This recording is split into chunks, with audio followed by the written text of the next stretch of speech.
Welcome to Glass In Session, Season 19, Year 6. I'm your host, Val. Thank you for being here, for clicking play, for subscribing, and for being the kind of person I'm pretty sure I'd enjoy sharing a bottle with. Continuing on the season with our little Giro or tour of northern Italian wine regions, I'm excited to slide across the border into Italy's superstar white wine region.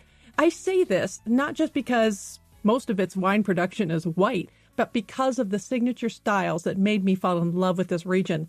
And I fell in love with it twice.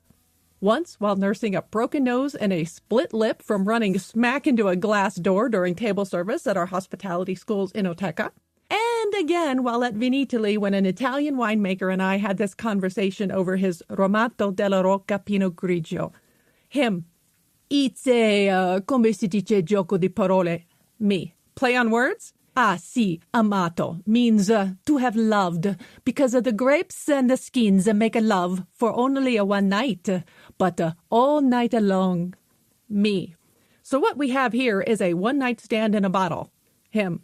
Well, he just kind of stares at me and then later makes the comment that I was curious. And I am curious, so let's get back to the present because 15 years later, still curious I am. And for the purposes of this episode, we are at the northern tip of Italy that borders Austria and Slovenia and the Adriatic to the south. As far back as the time when ancient Romans were stomping around Europe, this part of what is now Italy was known as the Julian region. Julian as in Julius Caesar, as in dude who founded the city near Udine now called Cividale del Friuli around 50 BC. Although at the time this was Forum Julii, Julii, assuming that's how they pronounce it, but I think a lot of mispronunciations along the way made it Giulia. Now, tribes that were vital to the early history of this region include the Veneti, which we've talked about before, and the Eugani, which we also mentioned last time as part of the Trentino Alto Adige rundown, as well as the Celts, which the Italians called Galli or Celti.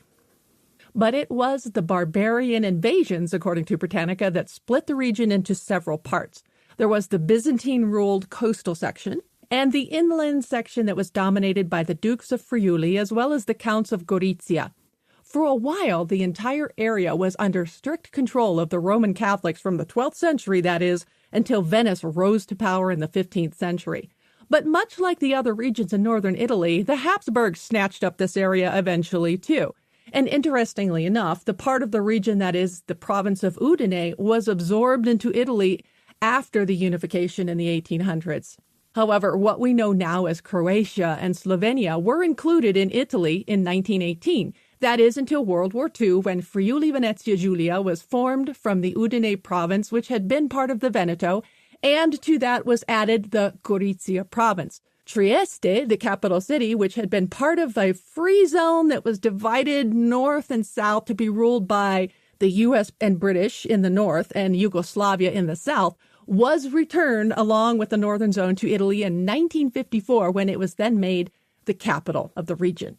And only in the 1960s was the region's Statute of Autonomy passed. I know this is very confusing, so we're going to stop there because what does this really have to do with wine? Until you start looking at the influence of the grapes and the wine styles. And that brings us to the appellations. We're already there, not even 5 minutes in. There are 4 DOCGs, and if you remember the wine quality pyramid, that's kind of the top. Denominazioni, origini, controllata e garantita. So DOCG at the top of the so-called quality pyramid when it comes to European wine labeling, particularly in Italy. Below that are the 12 DOCs. Now, this doesn't necessarily guarantee equality, but it does, as you go up the pyramid, ensure stricter and stricter protocols are followed when it comes to making and labeling that wine. But here's the highlights. Geographically, the lay of the land, we're looking mainly at the bottom half of the region as a whole. And that's where the primary wine growing areas, where there are about 25,000 hectares spread out with nearly half in the mountains, about 20% in the hills or the colline, and the rest in the plains. 70 to 77% of production, depending on where you're looking. Both of these numbers are on Quattro Calici. That production is white, like I said. If we divide this region up into 3 main chunks, as did Quattro Calici, which is an excellent source for Italian wine knowledge, we have the flatlands, stretching from the west to the foothills of the Pordenone province to the east, where we scoop up some of the Udine province. The giant Friuli Grave DOC, created in 1970, is just spread out for all to see from west to east on the vineyards.com map and comprises more than 50% of production. Here we find your varietally labeled wines, as we're going to find in many of these appellations, very similar to the deal we had in Trentino Alto Adige. For example, under this DOC, we'll have Friuli Grave Cabernet DOC, Chardonnay, Frizzante, Friulano, Merlot, Riesling, Verduzzo, Pinot Grigio. So what I'm saying is Friuli Grave, insert variety here, DOC. There's like 20-something of these. So you also find the style names, again, like we found in Trentino Alto Adige, into the DOC name. Friuli Grave Bianco DOC, Friuli Grave Rosso DOC, whites and reds, etc. Rosato Frizzante, even a Friuli Grave Novello DOC. Linked up the Novello episode if you want to explore these autumnal joys again, because it appears they take their Novello quite seriously up here in Friuli, Venezia, Giulia. Other appellations found here in this giant hunk of the region include what they call lowland DOC, such as Aquileia, founded in 1975, mostly international varieties labeled as Friuli Aquileia Bianco DOC or Friuli Aquileia, insert variety here, DOC. Bianco or Rosso or Rosato or Novello DOCs are found here. The only Spumante I did find here under this appellation was for Chardonnay. So again, Chardonnay Spumante, why not? Friuli Ania, 1995, same deal here on labeling and international varieties, 20-plus DOCs, including a Friuli Ania Verduzzo Friulano Frizzante DOC, putting the F in fun with this fizz. There's also another lowland DOC here called Friuli Latisana, founded in 1975. Same deal with the labeling, so I just pulled out some interesting ones here. Friuli Latisana Cabernet Franc Novello DOC, so a Novello wine made with Cabernet Franc. I've never tried it, would love to. Same with Carmenere, Cabernet Sauvignon, and Franconio. All can be made under the Friuli Latisana Novello DOC. Franconia is just Blaufränkisch, by the way, if you're wondering. Franconia, what grape is that? Blaufränkisch, Lemberger if you're in Germany, Frankovka if you're next door in Slovenia. So we're just seeing those Austro-Hungarian influences here, even in the red grapes showing up. All of these lowland regions do border the Adriatic, and they're known for their maritime-influenced whites as well as those fun red Novelli. There's now the northeastern part of the aforementioned Udine province, heading south into the Gorizia province. Here we're going to find the Friuli Isonzo DOC, founded in 1974. A lot of white wines from the Tokai Friulano and international white varieties. And we're going to get to that Tokai Friulano bit in a bit. So you've also got in this area the Colli Orientali del Friuli and Colli Goriziano, or what they call Collio DOC for short. And that's actually what I'm drinking right now.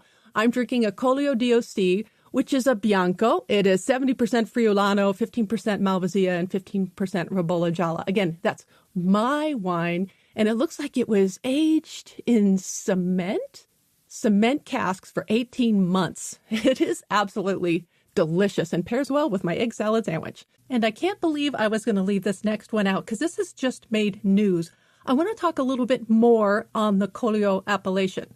6 years ago, the first year this podcast aired, I pontificated on something called orange wines or amber wines or copper-colored wines. The Italians sometimes refer to these as Romato, like I mentioned earlier in the episode, or even Macerato, which I think is what you're going to see more in the future, where the grapes macerate on the skins or make a love, as the one winemaker told me. Here's a little excerpt, and then I'll give you the update at the end. So while this is a traditional long-standing style of winemaking in Georgia, it was actually a northern Italian winemaker from Friuli, Venezia, Giulia, bordering Slovenia, also a longtime producer of this style of wines, using grapes like Vitovska. He introduced me to my first taste of Romato Pinot Grigio at Vinitaly in 2010.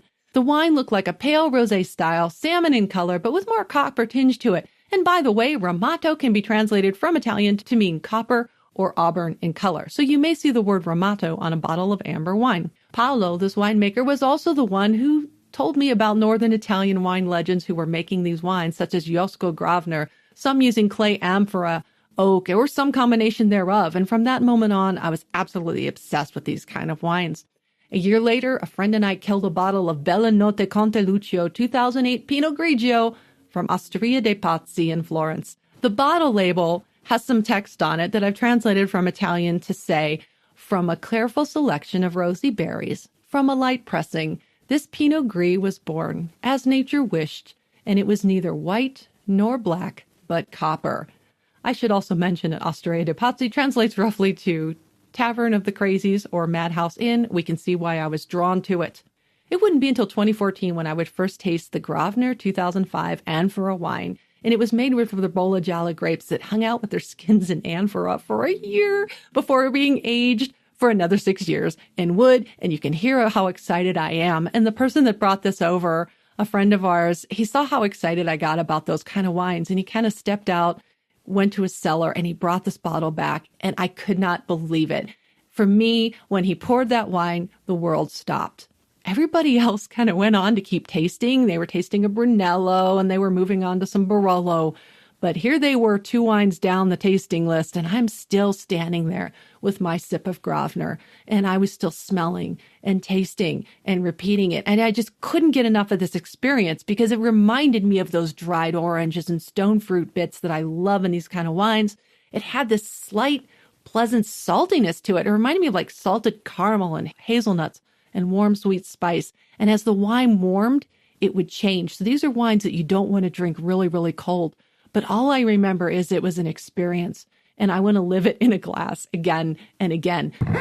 Okay, back to current day. As of this year, actually, Italy has included this style of wine under the Collio DOC, where it is no longer required to be labeled as an IGT because it doesn't fall into the correct description of a Bianco-style wine. I attached a couple articles from this year, 2025. There's a June 2025 article that discusses the impending change. It is in Italian, so you have to translate it.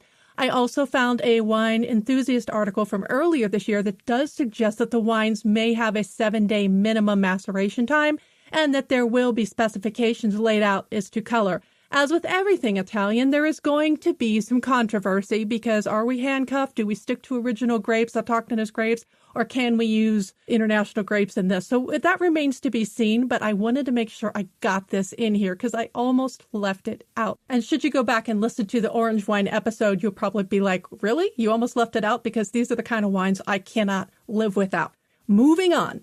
Then we have the Giuliani area, which includes the strip that looks like it's part of Slovenia and borders the Adriatic, but this is what they call Carso. What's really cool about this one is while they make red and white wines in this appellation, there's this Vitovska grape, which is mostly grown here on about 50 hectares, as well as in neighboring Slovenia. Under the DOC Carso label, you will see a DOC Carso Vitovska varietal white wine. And again, there's that influence from Slovenia that is unique to this region of Italy that didn't always belong to Italy. And you may even see some Slovenian language on the bottle. The somewhat new, as of 2016, Friuli DOC or Friuli Venezia Giulia DOC encompasses the whole shebang. It's just Friuli DOC, bam, just plopped right down on top of all the other DOCs with Friuli in them that we just talked about, and even sucked in the Collio, which I'm drinking, and the Carso near Slovenia appellations, because why the hell not? Like many of the other appellations, we get red, we get white, we get sparkling, made in any style, tank or classic method. But one thing that the Friuli DOC has that the others don't is a sparkling Ribolla Gialla. Ribolla Gialla is a unique grape to Friuli Venezia Giulia, and they make some lovely, almost medium to full-bodied white wines with this sometimes, depending on who the winemaker is. But what's not made under this giant honking Friuli DOC that was plopped down on all the others, dessert wines, Rosati or Frizzante styles. And the same goes with Superiore or Reserva styles. But, did I mention, I don't think I did, that both white and rosé versions of Prosecco can be produced here? If you're a frequent consumer of Prosecco, you're like, wait a minute, isn't that a Veneto wine? Yeah, I did an episode on rosé Prosecco right after it was first authorized because rosé was not always authorized under the Prosecco DOC label.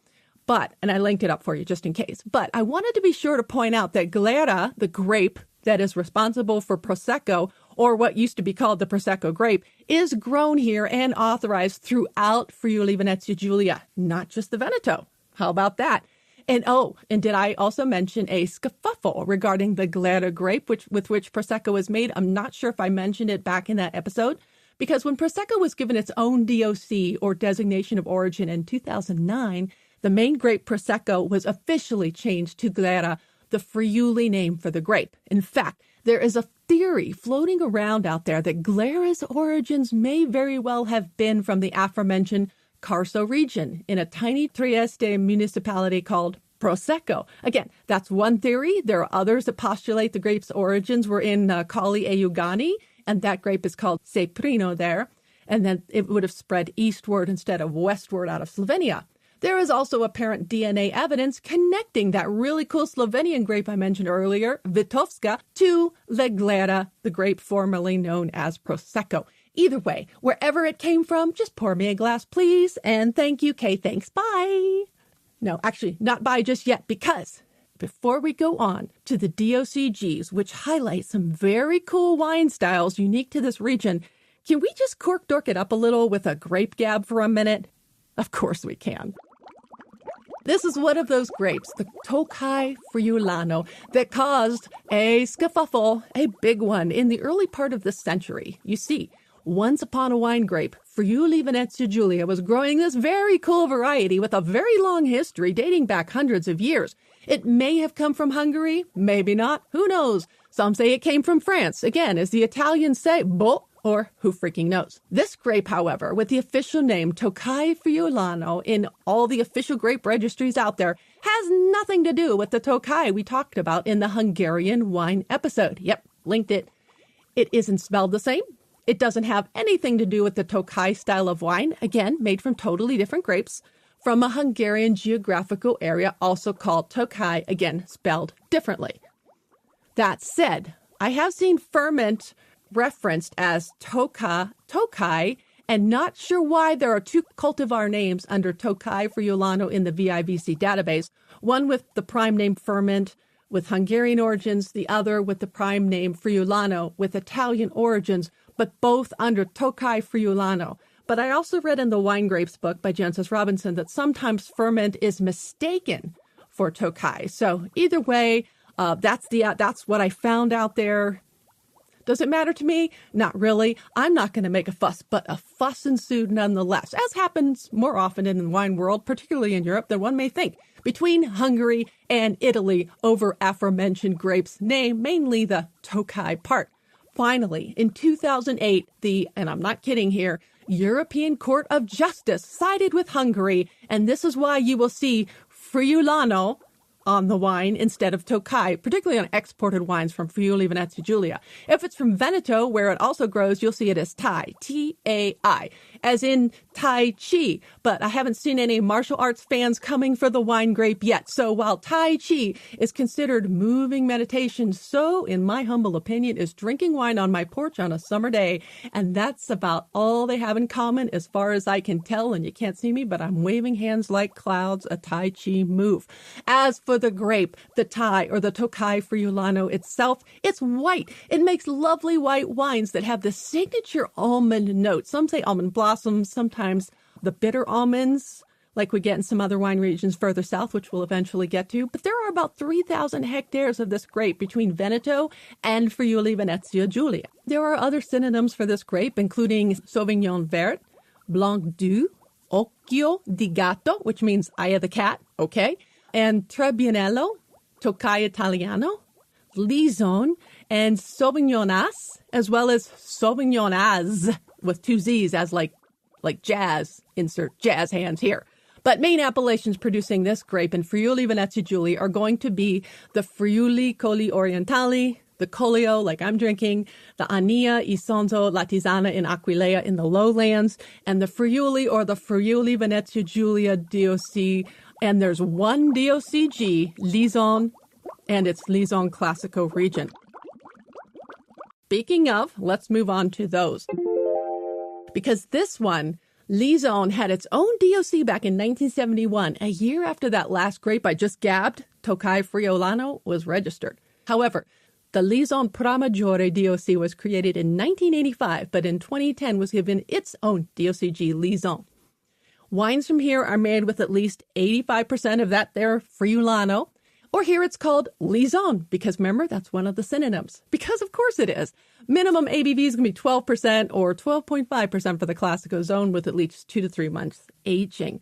But let me clear up or add, depends on how you look at it, some confusion about the difference between Liaison DOCG and Liaison Pramaggiore DOC.